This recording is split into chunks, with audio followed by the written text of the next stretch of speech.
Wigan Watch. Wigan Watch. Wigan Watch. Wigan Watch. Wigan Watch. Wigan Watch. Wigan Watch. Wigan Watch. Wigan Watch. Hello, welcome to Wigan Watch, the first one of 2024. And the big question is, if I stand here in a year's time, will this view be blocked? Will we not be able to see anything? I'm not holding my breath, I'll be honest with you. But you never know. Might be. Anyway, what's on today's show? Well, I've got a fabulous interview with Maureen O'Bern, who's the independent councillor taking on an INTS, getting more votes than anyone else in the election, even beating Paul Molyneux as the council leader. Plus, I've got some updates on the demolition, including what is going on in the roof area of the loading bay, which is a bit weird. First look of 2024. And yeah, it's fair to say they're taking the cap off by the looks of things. You can actually see into now the service yard area. And they're just sorting down at the bottom the rubble out, and then they're moving that, and then they're grading it and taking the metal out over here. And then it's getting shipped off to God knows where.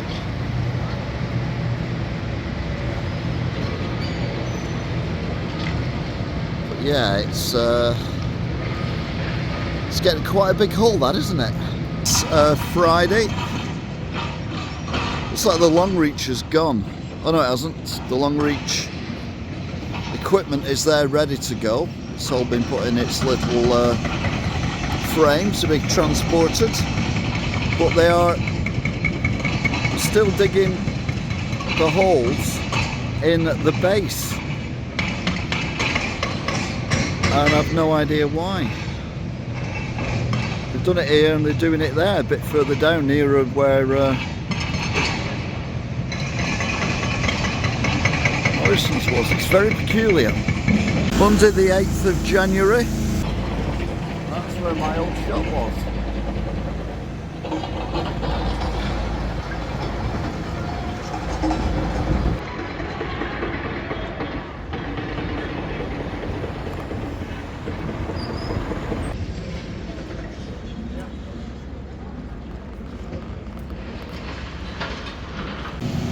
The last bit for today, we're at the Megasters Arcade entrance, and you can see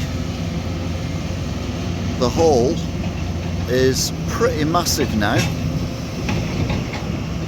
and it's in two parts. There's another part of the hall all the way over there as well.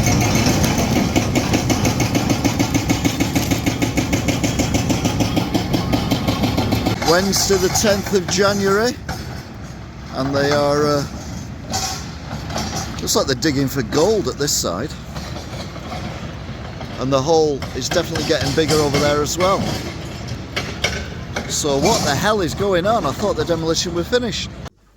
So here I am with Maureen, our new independent councillor of INTS. And if you're not familiar with Maureen, I've just asked her to explain her story up to this point. Hiya. Well, a couple of years ago I was working for Wigan Council. I'd worked for them in libraries for 34 years, and I made a comment about the plans for the galleries being demolished with the contract being given to a Chinese firm. Well, it sort of escalated from there, and they said I'd broken the social media policy, and I have actually got a tribunal in February. So it went on, and I ended up getting sacked. So I decided if I wanted to change things, which I think there were things that needed changing, we need to have a more democratic council. I stood for election in May, and I got elected in Ince and Scholes Ward as an independent councillor. But you weren't just elected, you actually got more votes than the leader of the council. Yeah. And if it was a one-on-one vote rather than a three vote, there was a possibility that if the results were similar, you may have ousted the leader of the Labour Council, which is amazing for someone who's literally just come into politics not by accident necessarily, but certainly it was a massive achievement, and you know, everyone's congratulated you on that, and you've been very vocal since as well, which is good. Yeah, that's great. I think really me being elected reflected what a lot of people were feeling. They weren't happy with the council, they weren't happy what had happened to the town centre. I mean, a completely demolished town centre with plans for apartments that nobody really wants, and we're still really not being given clear evidence of what funding there is, when it's being built. It's all very vague. I did put in a freedom of information, but I didn't get any clear answers back about that. And I think people are backing me because I'm asking the questions that they want answering to. Yeah, I mean, that's one thing about a lot of councils, and particularly Wigan Council as well, that they seem very reluctant in giving information out to people. People have said that the Wigan Watch that I'm doing actually gives more information than what the council do, which I find amazing, because one would have thought if the councils do something that's so amazing that they would be publicising it and saying, look what we're doing this, that and the other. And I stood in the local elections myself as an independent last year. Sadly didn't do as well as you. I only come fourth out of next time. Oh well, you never know. Time. You never know. Yeah. But I looked at the leaflets that were brought into the shop from different Labour councillors, and no one mentioned the town centre development. And I'm like, if I believed in that and I supported that and I was a Labour councillor or even a non-Labour councillor, I'd be like, look what we're doing, look what the council's doing to your town centre. It's going to be amazing. We're going to have this fantastic cinema, all these apartments, this lovely hotel and all that. I'd be bigging it up. But there was very little of anything on any of the other ones, and I can't understand why. I mean, do you think it will actually ever get done? I honestly don't know. I mean, I totally agree with that. If you were thinking something was going to be a really good idea for your town and for the future, you would be praising it, you would be pushing it, and yet they make no mention it. They seem to rely really on national issues, but I think people need to realise locally, it's not about whether you're Labour or Conservative, it's about people who will fight for the town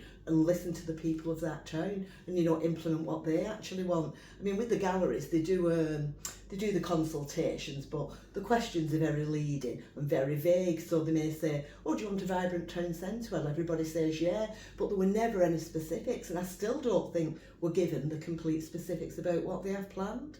And the market hall obviously is still open at the moment, and it's still fairly isolated. And they're on about building the new market hall, which I agree with. This is the one thing I actually 100% agree with. Yeah. That the market hall needs to be in the town centre, so it's going to be opposite where Greg's is as the main entrance, and then also get the entrance near the bus station as well. But there seems to be very little movement going on that as well, and that's supposed to be open soon. So I kind of hope that the council are, you know, actually going to make a start on this sooner rather than later. Yeah, well, I speak to the traders quite a lot. I've been speaking to them the last couple of weeks, and they're not being given a lot of information either. They're a real asset to the town. They work hard, they've been loyal to our town, and they, you know, you can get some really good deals, and I would recommend everyone going to the market. But it hasn't been made easy with all the building work, it's not been easy access, but I would recommend anyone go down, and hopefully they will still play a big part in our future, and if they do get a more central point. I think we're a market town, we're not a city, so stop trying to emulate Manchester with skyscrapers and all these things that they have planned. Do what we're good at, do what we're known for, and you know, play to your strengths instead of trying to be something that you're not. Yeah, it does feel that, I mean, in Wigan Watch I do go around other towns as well, and I've seen similar things in Crewe and Eccles and Nuneaton and various other places, and Bolton as well is going through something similar. It seems like a lot of councils are trying to make every town exactly the same. Now, I appreciate that things have moved on. COVID has certainly accelerated change of shopping habits and things like that. But it does seem that we're going too fast in the wrong direction at the moment, but we'll have to wait and all and see. seem to be going in the same direction. All the time seems to be going in. Same kinds of plans, all generic, with no individual character, Yeah, that's the thing. I mean, you know, Wigan's got so much stuff going for it, from its past, like Wigan Pier, well, I mean, what's going on there? You've also got, you know, that even the pie thing. Look at Bury. They enhance and really go mad for the black puddings, and they really push that, don't they? I think that's what we should do, promote our heritage. Yeah, and get the mines people and in, everything the else. mines, everything, Yeah, and all our history, and go forward. Obviously, we're not going to go backward, but use what we've got. Yeah, and the casino and everything else that came with it, because we've got so much history and heritage. So much demolished, it's a shame. Yeah. I really think, obviously we've got quite a nice main street, and I think, personally, we should rebuild around that, thinking of that architecture, not blocks and glass skyscrapers and 500 apartments. Nobody wants them, so why build them? I know we do need housing, but I really don't think that's the answer. No, and I think I've said many times before that Pagefield Mill is a good example of somewhere where apartments could be built and would be attractive for people to move into, because it overlooks the park. Okay, maybe the mill needs demolishing, rebuilding, but surely that would be less expensive than what they're currently planning doing in the town centre. Definitely, it'd be an ideal spot looking over the park. Yeah, looking at the ducks and all that kind of thing. Anyway, the other thing I've noticed as well is the clean air zone. Now, in London, there was a lot of kerfuffle when Sadiq Khan extended their clean air zone, or ULEZ as it's known, into areas where it wasn't really needed. And I always felt that Wigan was kind of dragged into the clean air zone for Greater Manchester in a very similar way, in the fact that we don't really have, we may have done 20, 30, 40 years ago, had bad air around here because of all the industry that we had. But I moved to Wigan because it was such a nice clean area to be in. And it seemed weird that we got dragged into this clean air zone thing. But this last few months, it's been said now that the clean air zone is not going to be anymore. And I've noticed that the cameras are still active. And I was wondering if anyone knew what was going on and why these cameras were still active and going and still doing whatever they're doing. They're flashing away there. I did a video on it a few weeks ago. And it just seems again that it's like a money-making thing. Okay, it's not the Wigan Council necessarily. Yeah. This is Greater Manchester Council, but it's all part of the same thing, isn't it? It's about making money. It is. I do find it very strange. I mean, the CAS would have put small businesses out of business, and they would have penalised the poor, which is very hard to understand from a Labour council and from Greater Manchester and a Labour mayor. Could never understand why they wanted to bring it in. It was money making, obviously. Hopefully that's gone now. But why are the cameras still there? Our air was always clean anyway. The cabinet took us into the CAS without no one was consulted or asked. And I will ask that question at the next council meeting. I'll put that question forward. Why are those cameras still there? Obviously working and flashing. What information are they gathering? Where's it going? And how much is it costing? Still. Yeah, and then obviously we had the vandalism of the speed cameras in between Christmas and New Year, which was something that I don't agree with at all, because at the end of the day it's the taxpayers who pay for them things, and whether you agree with them or not, they are there for safety. But the clean air zone cameras are a different thing altogether. Not that I'm suggesting by any stretch of the imagination anyone attacks the clean air zone cameras either, because again, it's still taxpayers' property. What they need to be doing is maybe used for a purpose that we all agree with, even if it's taken down and sold to another council somewhere else to do a clean air zone. Because I dare say there are people live in cities who probably would love something like that to actually reduce the emissions that they're getting. Yeah, I think that's one of the problems. We're not well informed, we're not told, and I think if you don't tell people the facts, you get rumours, you get things like probably people pulling cameras down, which I don't agree with at all either. No. But just tell us why is it they're still there, what purpose they're playing, and what you're going to do with them. But we're not informed, and that is what I want to push forward. More openness, transparency from the council, from government, from any local authorities, public bodies. Inform people and don't keep things secret, or just stay transparent. Yeah. No, that's good. And the council, obviously you're an independent. Yeah. So, and there's obviously things that the council do that you don't agree with. Are there things that the council do that you actually agree with? That you think, you know what, they're doing a decent job for this, so you would support them on certain things? Is there anything? Yeah, I would never not support anyone if I thought they were doing the right thing, obviously, whether it's Labour or Conservative. Since I've been elected in the last 6 or 7 months, I've been very pleased with nearly everything that I've reported on behalf of residents. I quite quickly get an answer. There's usually action taken. If there's not, I'm usually told why. I don't always agree on some of the answers I get, and I will try and push for them. But I must admit the staff work very hard and the system works very well. I report, and usually within a couple of days I get some kind of answer that it's on hold, like it could be to do with fly tipping, to do with bins. Obviously there's still a lot of issues, but I must admit they do answer my queries quite quickly. Well, that's good to hear, because I think a lot of people think that the council is a behemoth that is very slow to react. So, for someone like yourself who isn't part of the Labour clique, so to speak, to get that kind of response is really positive. Yeah, the staff work hard. They do work very hard. Yeah.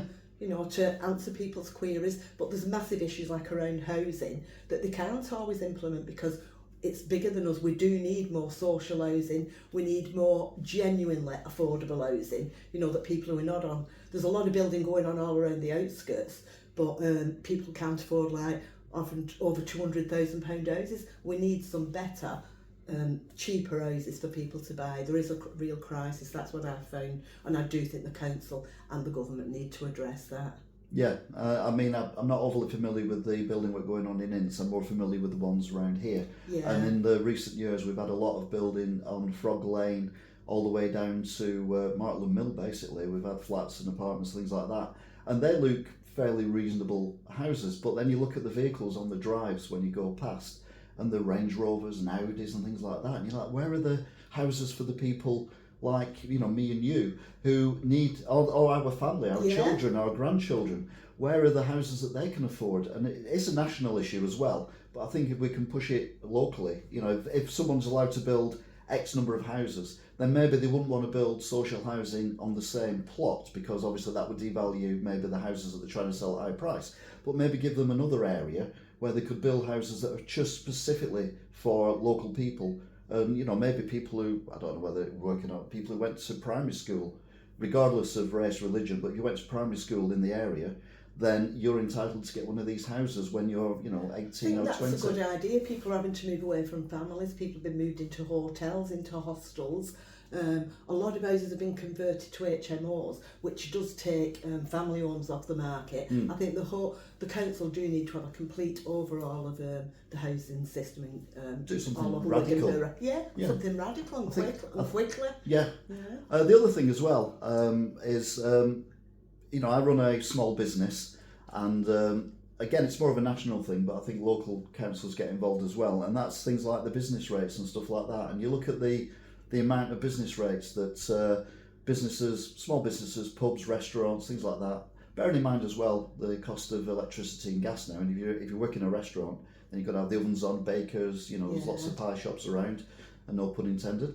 But you know, it's very, very expensive to run these businesses, and then with business tax on business rates on top of that, that's what can push people over the edge. I know I ended up personally, I've not told you this before, but I ended up on a motorway bridge at 3 o'clock in the morning a few years ago because the business rates were just getting on my... It's awful. It's massively stressful for people, and they're losing their livelihoods. And being caused mental health, physical health issues. It's something that really needs looking at. I would rather have much lower rates and more people in premises. What's the point in all these empty premises? Lower the rates, get more in, bring vibrancy back to the town. My friend is standing in Wigan Central Ward. She has her own small business, and I know hopefully if she gets elected in May, she wants to put in plans to sort of support small businesses as much as the council can. She's really going to push for that. Oh, that's brilliant. You can too if you get in Pemberton, hopefully. I'm standing in that yet. Like I said before, I did stand a couple of times as an independent, and I'm seriously considering it this year. Great, I'll give you any support you want. Okay, if you need got it any. on camera. I've had to post leaflets now. I don't have to do my own for 3 years.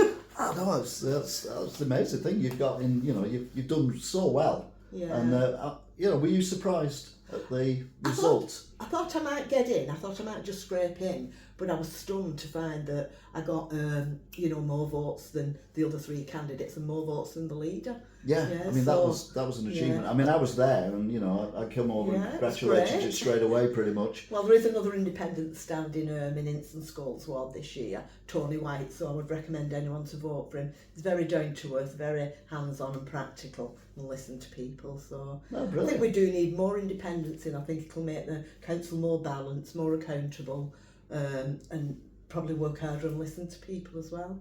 Yeah, definitely.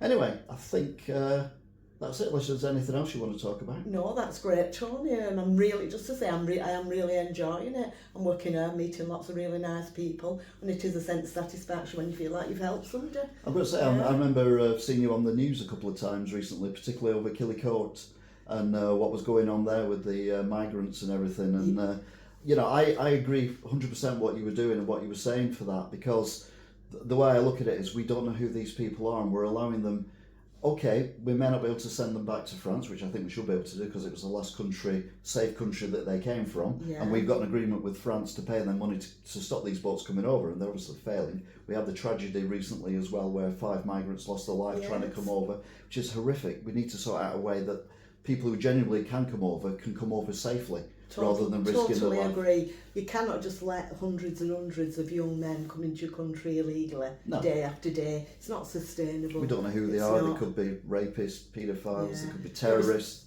You obviously want to help genuine refugees and families and women and children, but like I say, it is predominantly young males. I'm not blaming them. I'm blaming the system that's allowing it. Yeah, absolutely. But again, that's a national government thing, isn't it? More than anything else. Or whether it changed or not, have we got a different government? I did visit Downing Street, so I don't know. But they did reverse the decision, so who knows? You know, if you do make a stand and get enough people behind you, maybe you can change things. That's what politics is about. It is, isn't it? Changing things for the better. Yeah, it's definitely something I've come into mainly because of the situation I found myself in when I was in the galleries. And that's why Wigan Watch was born. And then if it hadn't been for the galleries, I probably wouldn't have stood as a councillor either. You know, I'd have been quietly head down just trying to get on with my life. But I'd probably still be in Lee Library. And I love my job, yeah. But sometimes you feel like, no, it's time to make a stand. I don't agree with this and I'm going to speak out. Well, yeah, no, I think it's brilliant what you're doing and much success and much continued success as well.